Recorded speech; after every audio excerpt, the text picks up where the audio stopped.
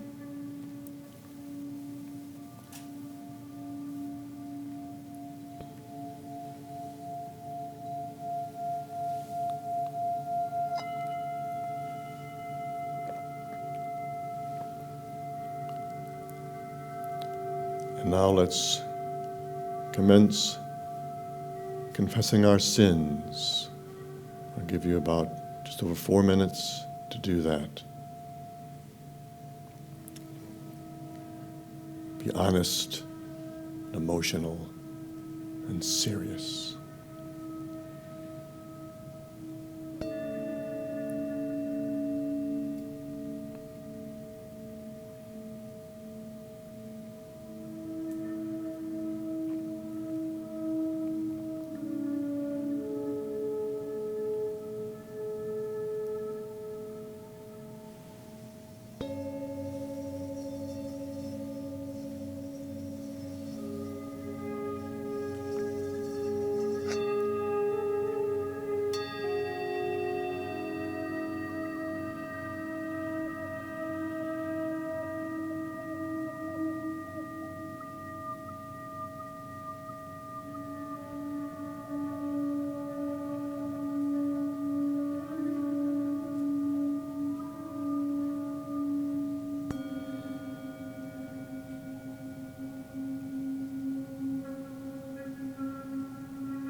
The last 30 seconds.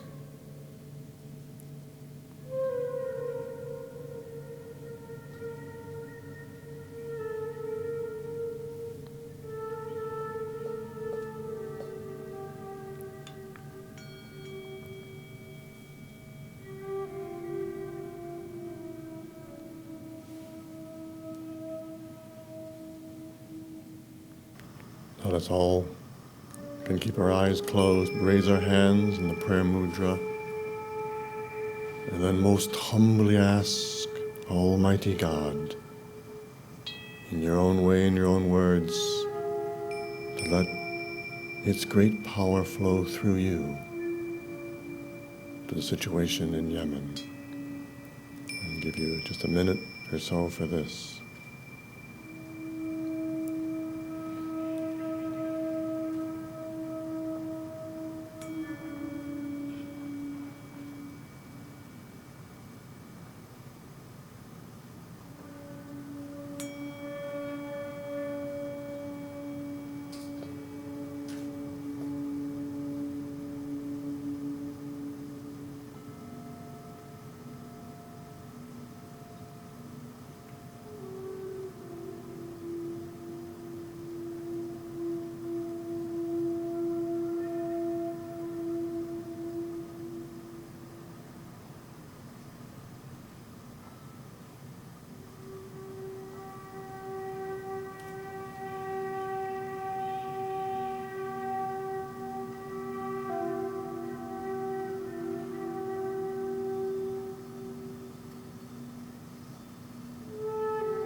And bring this prayer to a close,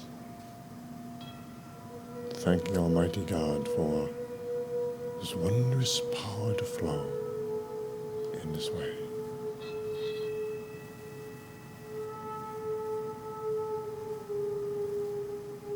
And for those who've been given the holy mantra, the AUM, let's join together and recite this once.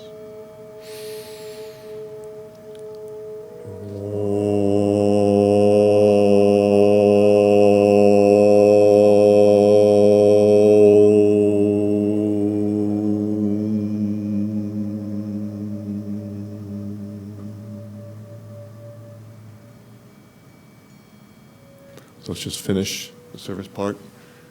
Place left hand on the solar plexus, the right hand over the left. And think down to the wondrous goddess Terra and humbly request her violet flame to flow upwards into our feet, through the legs and body upwards into the heart center. And let this great, wondrous power from the Mother Earth fill our heart centers. And then bring down a brilliant white light, the great power of Almighty God, down filling the head and brain centers, vibrant, scintillating white light, down the neck, shoulders into the heart center. Then bring these two great forces together as one and offer them in sacrifice to the golden sphere just above the top of the head. Let it go upwards into this beautiful golden sphere.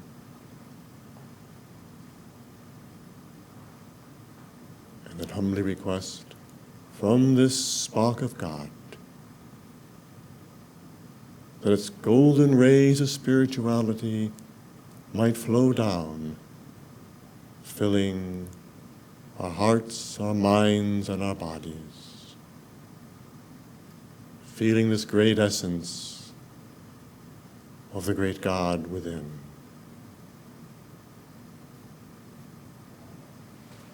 Om Shanti, Shanti, Shanti.